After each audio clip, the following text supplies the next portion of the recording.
Hello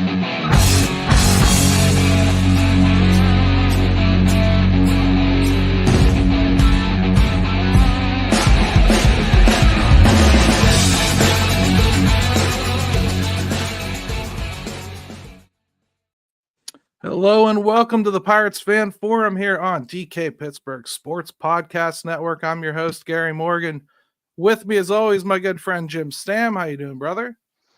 Dude, I'm doing pretty good. I think like sometimes you get blessings out of curses, and my phone has been MIA for like 3.5 days. I finally got it fixed. I still can't get into Twitter, but maybe that's a blessing since the Pirates have had some issues here. And there's another blessing that we actually just get to talk baseball today in general with somebody that Pirate fans will be familiar with. And so, you know what? I'm good with it today. So me too, man, because the Pirates are in a rough stretch right now. I'd really rather be talking baseball with somebody that makes me think of better times. So joining the show is Lastings Milledge, Pirates alumni from 2009 to 2010. Now he is a coach in the MLB Draft League. We'll talk a little bit about what that is and what that job is. State College Spikes hitting instructor. You just started that job a couple weeks ago, right? Oh yeah. Just started freshly. My very first professional gig, so it's kind of a blessing. A lot of gratitude there, and I'm not too far away from you guys. It's all good. Little World Series going on. I'm right there. I remember when the Spikes were playing affiliated ball. I used to go out there all the time. Yeah. PA has been good to me, I gotta say. And I definitely want to touch on the Little League World Series with you, because I'm sure you have a few cool little tidbits about that based on your own experiences. So yeah, for sure. Yeah, so I mean, I thought we'd start out talking a little bit about, who you are, because we do have some youngins, believe it or not, following baseball nowadays here in the Pittsburgh area. But you were selected in the 2003 draft, number 12 overall. For perspective, Pirates fans, the Pirates took Paul Maholm 8th that year. So we ended up having 2 first-round picks, playing for the Pirates here eventually. New York Mets were the ones that snapped you up. You eventually would go on to become one of the youngest players to ever reach the major leagues, right? I think you tied Darryl Strawberry. Yeah. At that time, so, yeah. What was that experience like? You're a young kid coming into a big city atmosphere with all the lore of like the Darryl Strawberry and David Cones and all that type of players. What was that like? It was kind of a surreal moment, my dad in particular, really prepared me for, the big stage and things like that. I mean, you definitely learn on the fly. But sure, he definitely taught me, what I'm going to be facing and things like that ever since I was in high school. So I was prepared.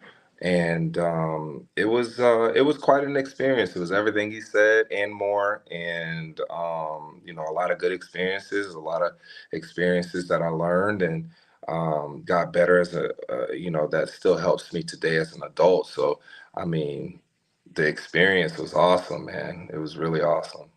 How do you block it all out and just let it be about baseball when it comes to that point? Because obviously you've been working toward that goal your whole life. And then Gary mentioned it's not Tampa Bay where you got called up to, it's New York. And so like how does one go about, or how do you look back on that and think like, man, how did I do that? Or just how do you keep it just about a ball, a bat, a glove when it gets to that point? Well, you don't. I mean, you really don't. And, you guys have followed me, I shoot it straight and I keep it real, right? So sometimes that got me in trouble. But to be honest, you never block it out. It's there. It's right in front of your face, and like I said, I had a lot of experience, as a youngin', And, you know, with both of my parents. Uh-oh. We just lost We just Lastings. It was lost just getting Lastings. good. Really, really good so far. I don't want to talk about David Bednar, so let's hope he comes back. Because that's what we're going to have to do is tap dance and talk about that. You know what we ought to do is probably just go ahead and get our first break knocked out then. Huh? Let's do it now and get it out of the way. We'll have plenty to talk about. So I totally agree. And now I just got to cue up the video because I wasn't ready for it. of course not. Good stuff anyway. This is one of my favorites. Again, 3-2 to the Pirate left fielder. Up the middle, base hit. McCutcheon on the way to the dish. Pirates win it. Bottom of the ninth inning. Lastings Milledge with a game-winning base hit to bring in McCutcheon. 4-3, Pittsburgh with a victory. Here at PNC Park, Nick Massey with a good start to the ninth by striking out the first two he faced. Hey, he joins us. It worked out perfectly. Everyone's going to think we're technological wizards now. We tried to do that. We did. It was on purpose. So, hey, perfect lead-in, though. We come back to, we just played a highlight of you with the walk-off on Jackie Robinson Day. It's a big day for you and Kutch. I know the significance it has for him as well. He talks about it a lot. Yeah. So, important moment there to go ahead and do that on that day, I would have to imagine.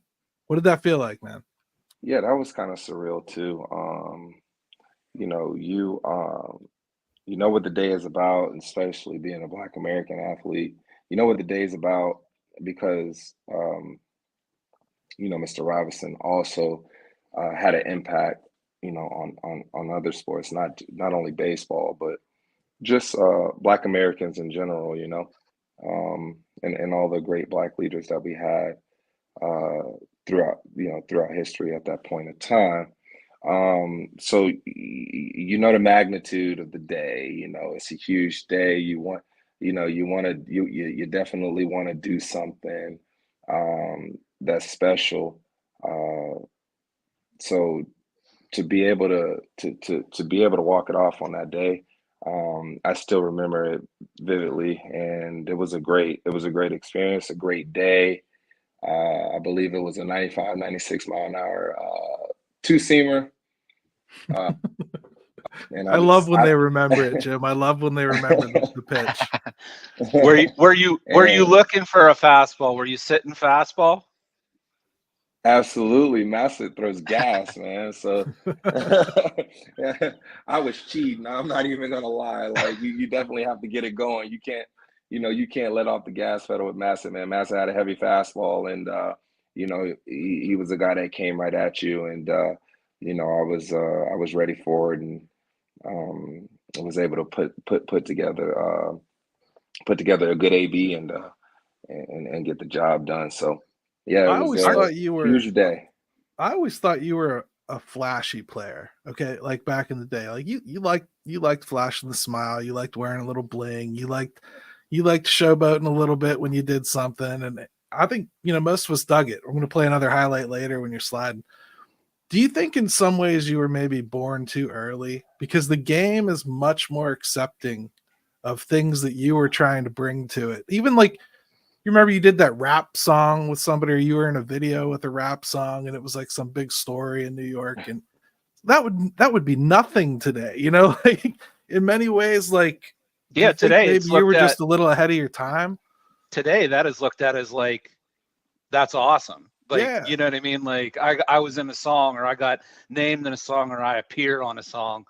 And so go ahead. I don't know.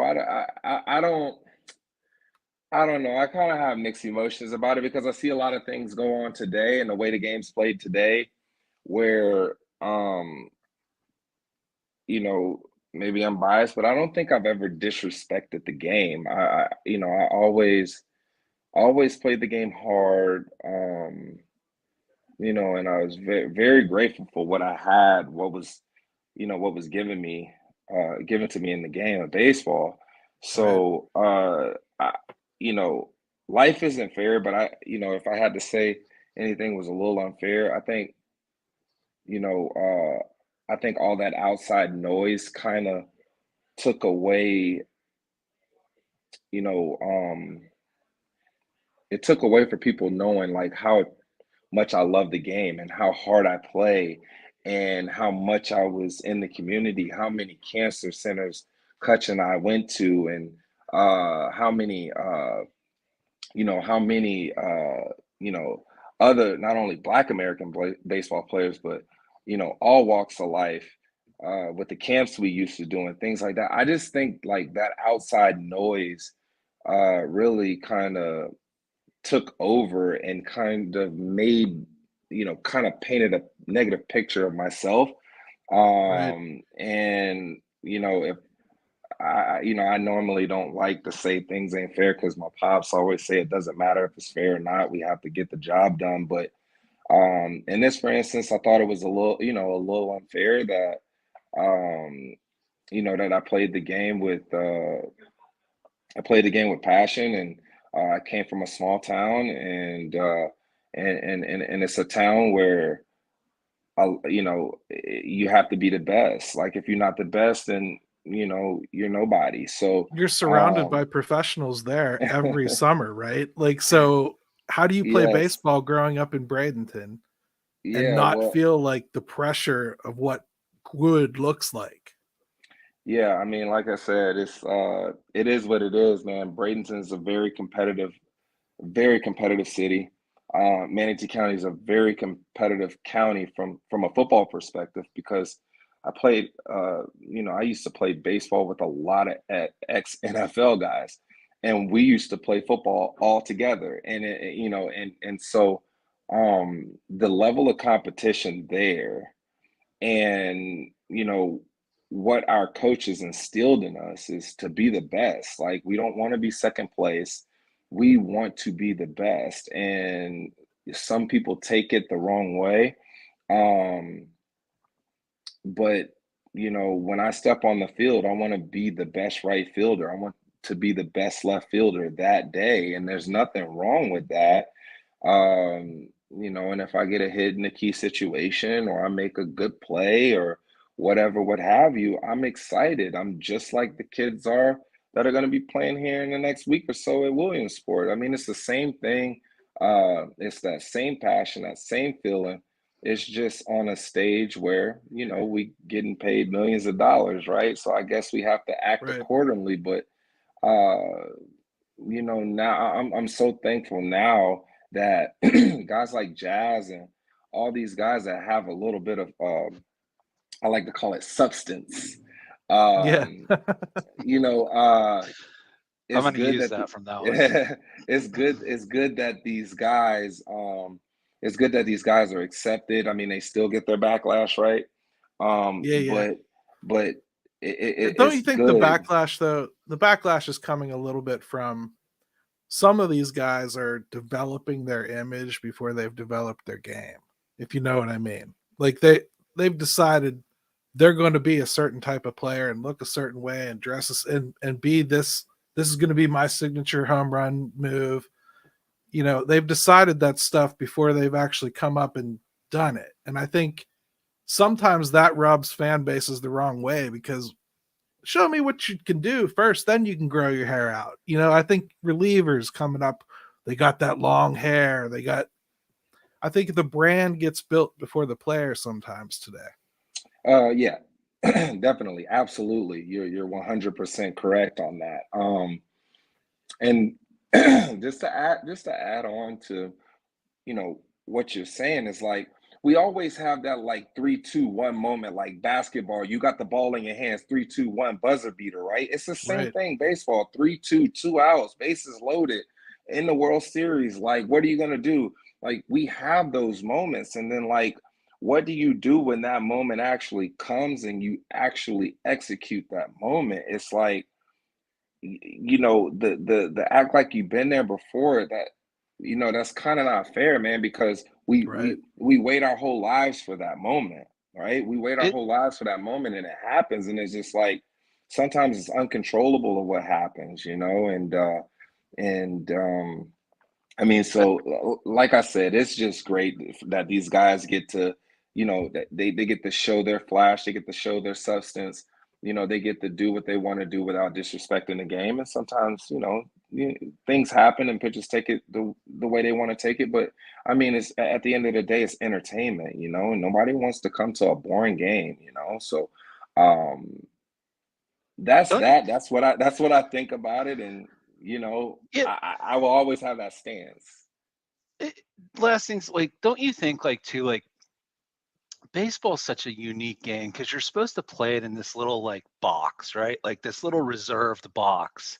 And so the things you're talking about were like it's not constant action, so it's very segmented, like fragmented, right? Like in basketball, you talked about 3-2-1, hit the game winner, boom, everything's happening. Where baseball is like it's very select moments where like all this is built, and so like but yet there's always this thing of like, is there a line, right? And do some guys tend like do people I think there's just a lot of mixed messages with baseball and how it can be played, and it puts guys in some unique situations about wanting to be themselves, but there's that old guard in baseball where like you shouldn't be doing that, you shouldn't be doing this, and like now we see kids like really starting to get into this, right? Where like, the celebrations and whatever. Isn't it just one of those things where even today there's still like a big mixed message about how all that should play out on a baseball field, even when we're even with youth baseball at this point? Yeah, absolutely. You know, I tell my kids all the time, um, you know, some of the unwritten rules, I'll let them know the unwritten rules, and I'll let them know if you break it, what's going to happen. So my kids know what they're doing. My kids have the education on, um, you know, how to celebrate, what to do, uh, certain situations, how to play the game. You know, if we're up, you know, more than one swing, uh, after the fifth inning, which we only play 7 innings in high school. Um, you know, if you're up by 5, you don't steal and things like that. If you do, then be ready for a response. Be ready to get hit. Like, be ready for all that stuff. And you know, it's very important, you know, to tell to mentor players is very important. And I got that a little late, you know. Because when you come into the big leagues, you don't know what you don't know. And everybody thinks that every major league baseball player, every professional athlete just have this blueprint on how to act, when to act. And it's like you think you got it on this piece of paper and you just whip it out and you're just like, oh man, oh, at this moment, oh Yeah, man, okay, I got it. It's like, no, it's not like that. There has to be talks. There has to be sit down moments where, you know, you're getting mentored, and then once you get mentored, that becomes a part of the personality of what to do and what not to Right. do. Because these guys, some of these guys were there when I was 11 years old and I was playing, you know, with them on the video game. And now all of a sudden our lockers are next to each other, and you're married with, you know, with 3 kids, 8, 9 years older than I am, and here I am just trying to find my way, you know. And you know, I think it needs to be a lot of that going on. It needs to be a lot of mentoring, and really a lot of guys really just taking a step back and really remembering when the first time they were there. That is the problem. A lot of these guys who come up and, you know, they get it out the mud, and they're a 20th draft pick and everybody doubted them and they beat the odds, and then they come up and then they have 3 4 good years, and then they sign for, you know, a boatload of money, and then uh all of a sudden you want to make it, you know, a hostile environment for everybody to come up that maybe you have it a little bit easier than you did. So you know, that was the problem, you know, when I came up. No disrespect to anybody, but that's how it is. Those guys that got it through the mud, they just want to make it tough for everybody, or they forget, you know, all of the fathering they had coming up in this game, and they forget the players that pulled them to the side. They forget the players that bought them their first suit. They forget the players that worked with them when they were not that good. They forget that, because they struggled so much to get there. And I don't blame those guys. I don't blame them. But at the end of the day, if you can recognize it and you can make an adjustment, I think that is I think that is not only great, personally, but also for these guys that's coming up and need that information, man, to get their career started, because you know we all have a shot clock, right? So It's always that shot clock. you're in a great position right now for exactly what you're talking about, because without having that major league room around you, you're in a position to be mentoring some kids that either just missed getting drafted or they're trying to get drafted, right? So Mhm. that's what the MLB draft league is all about. I'm sure that you're going to tell me a little bit about the position, because this is short term coaching. This isn't like you're laying out a year-long plan for someone's hitting development. So it's a little bit of a different kind of coaching scenario. But also, you were a hitter that was more average on base. I know you had some pop, but that wasn't your game. It was speed, on base, and average, right? That don't get paid now. How do you coach? Because the game has changed, and I don't know how you would coach what you probably don't believe. You probably believe what you did is right, and I think it is too. As a fan, I want to see slap hitting again. Yeah, well, there's a fine line. You don't want to be, the guy that don't make adjustments or roll with the time, right? None Right. of us want to watch black and white TVs, So, if we don't have to, we like to move, to the colored TVs and to the new technology, right? So we can't be those old school guys that's not willing to make adjustments and get this new information that's out there. There is a lot of overkill in this game with the analytics and things like that, but you know, it's still some good information that we can that we can get out of it. So with myself, what I do is I know that I was a good player. And I know that I was also, a good amateur player coming up. And those values and those skill sets and those experiences, they're very transparent. They're very, they go to this day. The way that I work back then is the same way that we work now. It's just, uh better technology and things like that. But the basics of it all: hard work, dedication,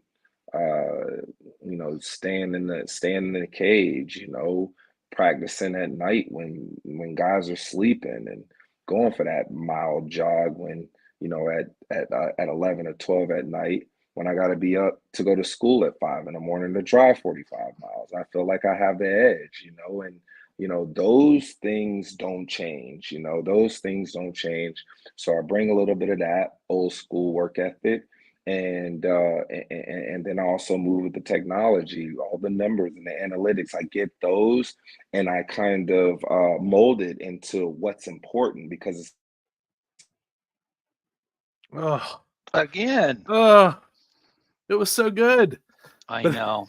I have a feeling he'll figure it out. Gary, some of the things he's talking about, it sounds to me like, and we'll follow up with him on this hopefully, is that he's really trying to just blend his experiences and what made him successful, and taking some of the new things that are out there and putting them together. I wonder, the thing I want to ask him about is the mentality of players today. What do they think's important? Are they listening? Do kids block him out because it's not all about home runs and Lawn That's tank. where I was trying to subtly take him. Like was towards like, basically that's not how you get the paycheck or the draft day anymore. So I was wondering how he was coaching guys specifically at that job, because it's got to be difficult. I would think like in a short term, like you would make some kind of small mechanical change to somebody and you have them for about 2-3 months. I don't know how quickly you can expect that to take shape, so it's got to be a difficult job, and hopefully he'll come back here. In the meantime, we should probably go ahead and try what we tried last time and take our second break, right? Let's Why see if not? it works again. It worked before. Playing percentages. Driven to left, back goes Milledge at the wall, and he made the catch! The Buccos have won! How about that? Oh my goodness, raise the Jolly Roger with that grab by Milledge. So one guy that was a little bit deeper than the rest of them, and he catches it right almost at the wall with a dive. Watch this game ender.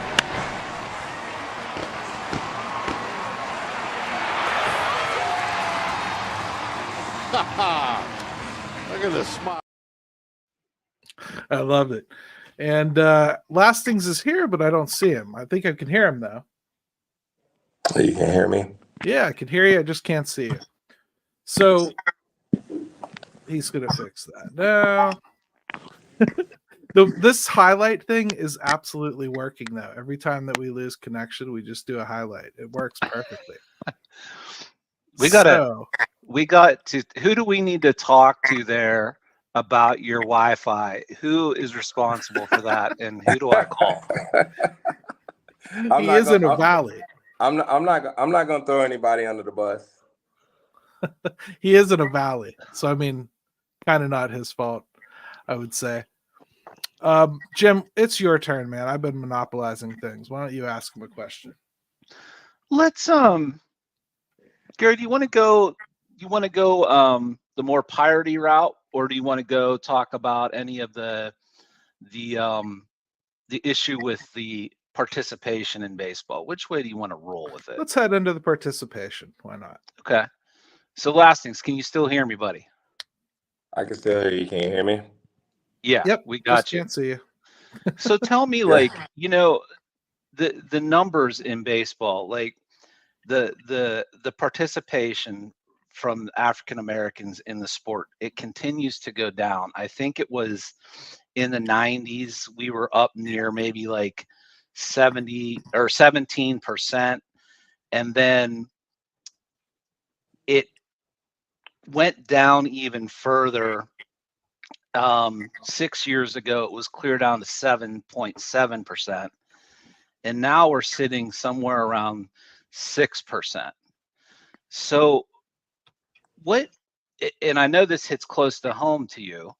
So tell me, what is it that it's a complex problem, but I really truly believe it hurts baseball greatly. I mean, what are your thoughts overall on things and where they stand? I mean, obviously, participation is low. Participation is, I wouldn't say participation is low in the youth athletics. I mean, I'm around a lot of black ball players, and I have buddies that are around a lot of black athletes as well that play the game. I think it's unfortunate that the way the game is structured right now, that it's just unaffordable to play. That's one of the things. I mean, but do we sit here and, tell somebody how to run their business and things like that, or make it affordable for me? I mean, that's another conversation that we have to have. But I mean, at the end of the day, baseball has always been expensive. So along with it being expensive, along with other sports now going year round, it's just this. It's probably the it's- slowest. It's probably the slowest of all the professional sports as far as a path to being paid too, right? I mean, like baseball is the hardest road to hoe, I would say, as far as getting to the top of the sport and getting paid. Absolutely. So, I mean, And you're asking somebody to commit to being relatively poor for 3 or 4 years sometimes for a shot to be kind of not poor and then maybe have a shot to be super rich. Like, yeah, you can be richer than any other sport, but you're going to be 1% of the players that actually come through Major League Baseball, right? yeah, definitely. And now with name, image, and likeness now on the football side, because that's where Black Americans usually have the fight between the two sports. Not so much basketball, but it's the fight between it's the fight in football, and now I think the numbers are gonna decline even more throughout this next decade with the NIL. So either we're gonna have to do a better job marketing kids and moving as as good as football and basketball with the NIL thing. We're gonna have to move just like them. We're gonna have to market these guys. We're gonna have to market the game like these other sports that are, you know, having or getting Black Americans to gravitate towards those sports. We're gonna have to do better. I don't have all the answers. I don't. I think But last things. I think too, like the shame of it for me is like there is so much opportunity in baseball that so many kids are probably missing out on. Like we talk about having tools and speed and athleticism, and how many kids out there don't ever cross paths with baseball that they probably have some really good natural ability to play. And I think like that that is the shame of it to me. I remember I coached locally here in Aliquippa, which is right outside Pittsburgh, and it was like Colt League baseball, and there were kids there that wanted to play, so we decided to coach. And they were kids that were really good athletes, but they had never really picked up baseball as like a true, a true hobby or passion. And they had ability, and you coach them up as best you can, but they were so late in the game by then, right? Like they just hadn't been playing it enough. And that was such a shame to me, because I felt like how many kids aren't getting that opportunity early and seeing how good they could be at this sport. yes, no, absolutely. I mean, when I first started, 7 years ago, I literally went damn near door to door in my neighborhood, in my old neighborhood, trying to get kids to play. And I was very successful at doing that. Um, but all of them were 10 and 11 and, Right. obviously behind. But I gave them a little bit of love and gave them a little bit of attention. We worked hard, and I actually got some players to go to college starting at 11. Never picked up a bat, never picked up a ball. And it's funny how I taught them the game. I asked their parents to let them play video games all day of MLB The Show, and so they figure out the rules because I didn't have enough time to teach them the rules. And so they'll go home at night and play 4 or 5 games, you know, on the video game and learn the rules, and then come back and I'll help them with their skills and how to throw and how to catch and things like that. So that's really how I taught kids, which I was learning on the fly. I didn't really know how to teach somebody how to play baseball. Like, you know, I think the video game idea was really smart, actually. That's a great way to do it. I just came up with it, you know. It's like what can I do to get these kids to know the game, you know, because teaching the rules take a long time, man. Yeah. I mean, the umpires still don't know them.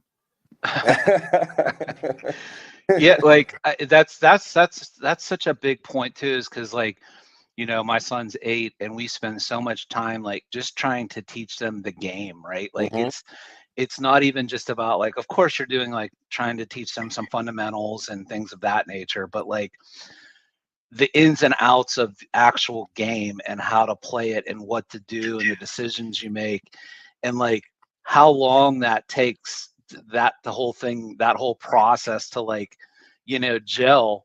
And then you're doing it 3, 4, 5 years later on top of them not being, you know, up to speed with tapping into all their athleticism. Yeah, it's a challenge. I just think it's a shame, man, that I do appreciate what you're trying to do and what you have done, which is trying to get more kids in at an earlier age. Yeah, for sure, for sure. I mean, you know, I mean, at the end of the day, we really do need more people like myself, because I really take pride in, you know, not only for Black Americans, man. Like it's just really for everybody.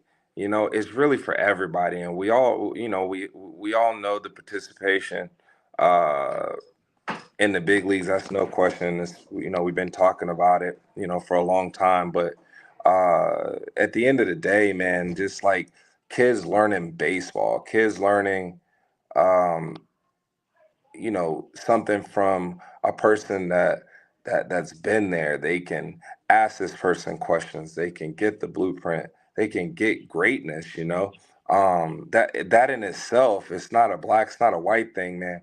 That's just like, you know, a great tool, you know, and like I'm so fortunate that I can give these guys the game. I can give them my knowledge.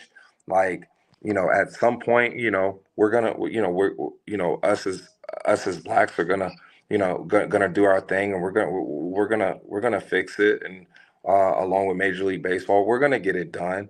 You know, but in the meantime, man, just giving greatness to kids, man. They miss that. They don't get that. Like, you know, we could use a lot more people in society that consider it a positive to fail 7 out of 10 times. Yeah, You yeah, know, man. I mean, like, and I think that's what baseball teaches you, man. Like, Mhm. it humbles you real quick, and No, it really, start it really does. you start to live in the failure, right? And Yeah. accept it as part of the journey that makes you a winner.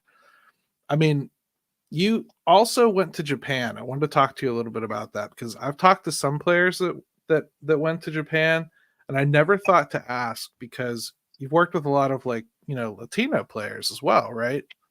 Yes. And well, they're learning a new language usually when they come, and I don't know that you as an American have experienced that aspect of, like, coming into a room where you can't communicate with everybody. Then I thought, this dude's been in Japan. Yes, he has.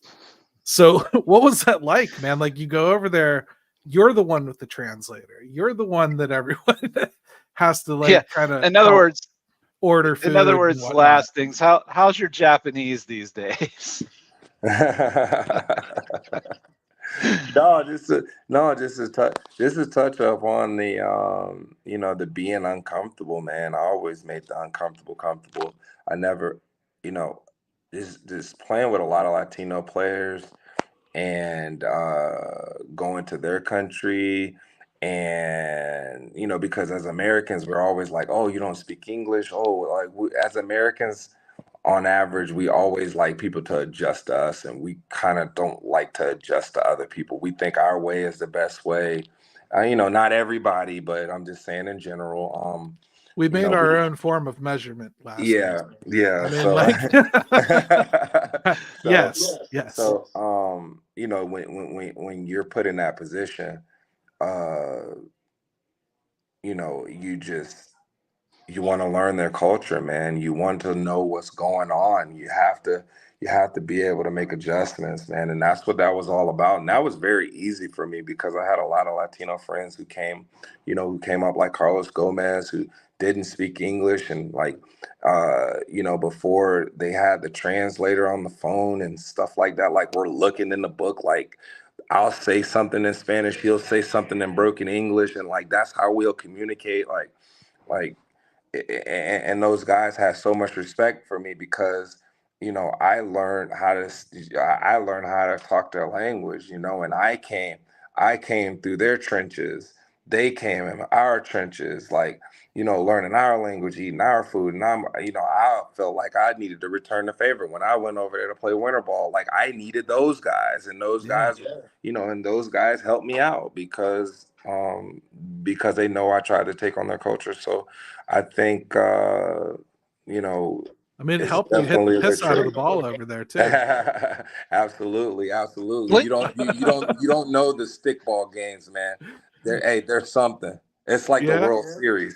Yeah, it's like the World Series. So, you know, being able to experience those different type of things and sharing, you know, when you meet somebody, you know, through this kind of work or through other things, and meeting those same people that you shared uh, those experiences with, it just makes you that much more of a better person, makes you a well-rounded person. So those experiences are cool, man. But for me, it was very easy to adjust. I feel like you can drop me off anywhere in the middle of wherever. I'm gonna find a way. I'm gonna find a way to get around. I'm gonna find a way to communicate because that's just me. And you know, This I episode is always like proof to that you'll adjust. persevere and keep finding a way to communicate, man. Like, Absolutely. If I could hit a 98-mile-an-hour fastball, like I sure can find out how to get something to eat, you know, and talk to some people. So I love it. I love just it. the last thing I wanted to ask about playing in Japan, like, because I think it's like everything here, we're ignorant to a lot of things. And tell me about like the talent level there compared to like the major leagues, and what if any differences did you see, and how would you compare the two for dumb Americans that don't follow that over there, your experience? um well, I mean, first of all, they have to look at um and the participation over there, the fans and the you know how much they support their players there is crazy, you know. Um so if we're talking about um fans and you know the atmosphere, I mean, it's step for step right there. It's definitely, I would definitely say that it is more alive. It's a show. It's a show in Japan. Japanese baseball is a show, and it is fun and it is engaging. 15 nothing, 14-2. Everybody is still in the game, you know, where, you know, They Major got their League soccer Baseball gets a chant, little, right? yeah, you know, Major League Baseball, it don't get cranked up into the eighth inning, you know? And so the experience with the fans, man, I mean, it was great. You didn't get booed. Like, it was awesome, you know? uh, You mean they didn't but change their mind about what kind yeah, of they player didn't you say were no. 5 They times a didn't game? know. No, man. They loved everything. Like you can really feel like when you go and you play a game and you play all 9 innings and you lose and you know you didn't play that good. You just feel the positivity. And you know, if you had to talk to the fans, I can pretty much bet that if you talk to that particular fan, they're gonna give you something positive that you did in that game. And that is just the Japanese culture. That's Japanese baseball. The talent level is there, is just not there across the board. So you got your 4 stars, on the team, and then it is a little bit of a fall off. But like I said, the level of competition, obviously, in Major League Baseball is definitely the best, talent level out there. But the way that the way that they work, the way that they practice, the way that they prepare. Yeah. Yeah. There's nothing, even there's no race, there's no culture that prepares Yeah. better than Japanese players, and that even goes, for Latin American ball players. And we see them on YouTube, and we see how Latin ball players work. It's not even close. I'll tell you that right now. It's not even close. I mean, I was fortunate enough to go to one game in Korea, and that was unbelievable because, and I think I told you about this, Jim, but they've got these little horns they're playing, like they have little songs they're doing, they got little chants that you're supposed to do at certain times in the game. It never stops. Every pitch has a certain thing that you're supposed to do. Every at bat has a certain thing you're supposed to do. It's just this constant 9-inning buzz. And I'm so happy to hear it was like that in Japan too, because obviously I've never been lucky enough to do that. But yeah, it sounds like it's just an event, and I'm sitting here thinking about, wow, from playing in New York to playing in Japan, what a difference that must have been. So again, though, Lastings was over there like killing baseballs, like that's true. And I also was seeing everything you guys see today with Otani. I was seeing that. I went and watched him play high school, so I knew he was going to do that. So it was, if you would have caught me, 8-9 years ago, I would have been like, hey, it's this dude that's going to be a two-way guy. And he's going to hit 30 bombs in the big leagues, and he's going to throw 100. He's going to win the Cy Young. You guys will look at me crazy, and you'll be like, no, only Babe Ruth has done that. And I'll be like, well, this guy is better than Babe Ruth. So you guys will look at me crazy, but I saw that and I witnessed that. Along with the other players that were foreigners over there, they knew as well. So, so again, special is special no matter where you're at. If it's special, it stands out. Yeah, for sure, man. So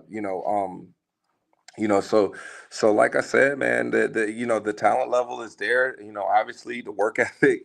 They love their baseball, and the fans love their players, and they love their game, and I was so much gratitude there for being able to share the game with them, and them letting me in their country, and me seeing another walk of life and a culture, and taking in that. And I would I won't say I know everything, but I've seen a thing or three. I'd say I think people that travel outside of this country make better Americans, because you value what you have at home a little bit more, I think, in some ways. Absolutely. And you understand things that are going on elsewhere a little bit better too. Absolutely. Let's bring this back home to wrap up with you today, because you've been very kind already, but we got to get a little bit of Bucco's talk in there. Absolutely. I just want to call it out quick. I mean, what was your favorite experience here as a Pittsburgh Pirate? Honestly, PNC has always been, like, ever since PNC was built. That's been my favorite park. I love that. I love that park. Even when I was with the Mets, man. You were a left fielder. You were basically a center fielder here. Right? Yes, absolutely. I just love the park, man. I love the Kentucky, how they got the Kentucky bluegrass. I love the way it's manicured. I love how the Allegheny sits back there. Like the fans in Pittsburgh, how they give you respect when they see you out, out in public, how they give you your space. Like, I'm all about PA, man. I'm all about Pittsburgh, like, the way they treated me and everything like that. So man, like it really was great, man. But that park was that was it, man. And then also, uh coming and playing with, as crazy as it sound, my mentor with Andrew. It's crazy because we were like, I was his big brother when we came up, and then, like, when I got there, I had more time than him, but he mentored me. He was the guy that, hey, like, hey, we can do this, we can do this, bam, bam, bam, and all that support and love that I needed from another player. I got it from a guy who was younger than I was, and who was my friend, who I grew up with. Like, that was so special. That's why in the beginning I was like, man, I'm like, you know what? PA has been very, very good to me. There hasn't been a state that's been better to me than than not only Pittsburgh Pirates, obviously, but the state of Pennsylvania, man. I had a lot of things going on here, from the draft league currently to playing for the Pirates to playing in Lancaster, and like, I don't know what it is. This state, like, just welcomes me, and I'm very grateful, of the experiences I have, and with the Pirates and with Andrew, and like, it's just been cool, man. I can't even lie. It's been awesome. Jim, do you got anything else you wanted to ask him about his time with the Pirates? Yeah, like, tell me, like, because a lot of people, we talked a little bit about this before we got on the air. We talked about just, you got to see Kutch right when Kutch was starting to be Kutch, right? And tell me your experiences with him as far as, like, on the field. As a friend, did you see him as somebody that, man, this guy's going to be super special? Are you shocked that he's still playing and playing at the level he is? Just anything you have on your mind about being with Kutch at that time in his career. I mean, it was special, man. Like I said, it was seeing Kutch has always been Kutch. Like, let's not get it twisted. You know, Kutch has always been Kutch. Um, Kutch and I used to talk when he was in Indy, and I got sent back down in Norfolk, and he's like, man, I'm really ready, man. I'm ready. I'm ready. I'm ready. I'm like, man, I'm like, what you gotta understand. I was like, what you gotta understand, Drew, is I was like, you're in a very relaxed situation. I was like, you know, the Pirates are gonna take their time with you, but when you get there, you're going to be there. I was like, look at me, for instance. I went up twice already, and I'm back here in Norfolk. I was like, if you don't get it done in New York, like, they'll hide you. They can go buy somebody. I was like, you're in a very unique situation. I was like, I know you're hearing it from everybody, but please just be patient. Like, just be patient. I was like, get your, get your skills up. I was like, do all the things that you need to do. I was like, you know what you need to do. I was like, but just ride it out. Couple months, you're gonna be there, and you're gonna get a contract there because you're a homegrown guy, and that's what Pittsburgh do. They take care of their guys. I'm like, you're gonna be fine, and that's exactly what he did, and I was able to come over there and share that with him. So, So between that and Shohei, you should be in scouting, right? I mean, I don't know about all that, man, but I know talent. You know, both Kutch and I were evaluated by Perfect Game. We both were exceptional athletes. Um, so we knew what we were capable of doing. It was just unfortunate that Paul Mahalam went higher than I did, and I didn't get to come up with the I didn't get to come up and get the development and things like that. Like Pittsburgh did with Andrew. If there's anything that I envy about Andrew, that's the one thing that I envy about it, because I would love to come up through through that development with Pittsburgh and really have them take their time with me and really show me what is it going to be in that blueprint, man. That is what Pittsburgh was about. That's such an interesting angle on being drafted, because Lastings, that's not what I think we as fans think of. I think we think when a guy gets selected high by a bad team or a traditionally bad team, I think we as fans go like, oh, we should probably feel bad for them. But from what you're saying, it's more like, that's an opportunity. I don't got to fight through Mike Trout. Yeah, all the stars, man. Look, I mean, just look at Tampa Bay. Just look how they do things, and they give their young guys a shot. And I talk with it here with a lot of guys, but coming up with a small market team is the best thing, because they trust their guys. They're not gonna go out and pay all this money in free agency. They're just, some of those guys just don't do it, and only a few teams that do it. They stick with their guys. They develop their guys. And they give them a shot. They play a couple good years, and then they give them a deal. And again, like you said, the fans don't look at it and understand it. But if you get behind a young player and tell them to go out there, hey, go out there. You're gonna make mistakes. You're gonna struggle. You're gonna do that. But you know what? We're gonna stay right here in this quicksand with you.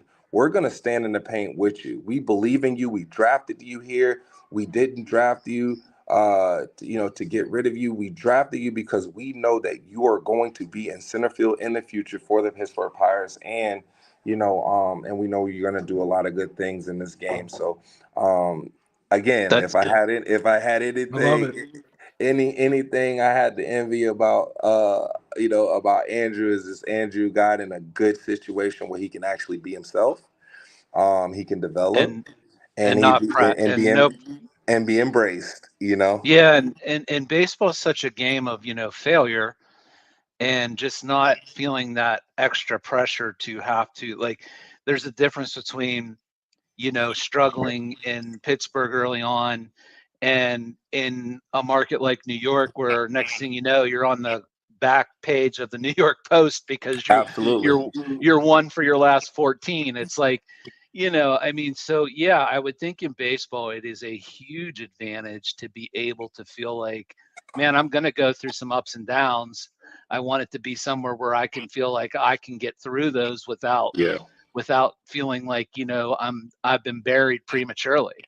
Yeah, absolutely, man, absolutely. It's how they say New York isn't for everybody, and Jazz is gonna go through his little spell, like when he struggles a little bit, because everybody struggles. Even if you're a star, you struggle at some point in time. It's cool now because he's doing good, but when it's when he needs that support and he's struggling, he's more than likely he's gonna hear about it. They're gonna let him know about it, and that's just New York, and that's not gonna change. But it's definitely not easy, especially with the Mets always chasing the Yankees and trying to compete and things like that. Let's call it what it is.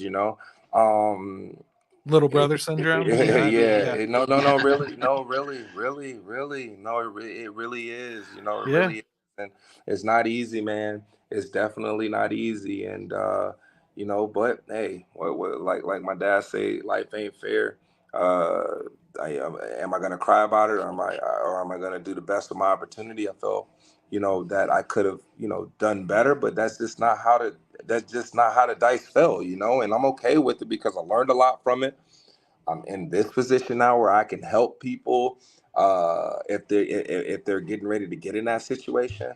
And I'm truly, this is my MVP moment. This is my hitting 300 with 30 home runs at the break, and giving these kids the game and giving them that roadmap and letting them know the bumps along the road and how to handle it. That's my MVP. That's what makes me feel great. And even though, I felt like I wish I would have had played a little bit longer or had a better career and things like that. We all wanted to do better. But at the end of the day, I'm thankful for the game of baseball. I'm thankful for what New York gave me and how they developed me. I'm thankful, obviously, for the state of PA, how they continue to bless me and give me opportunities. So even though I couldn't get that $100 million contract, I'll just go on Andrew's front doorstep and see if I can beg for it. Yeah. Hey, listen.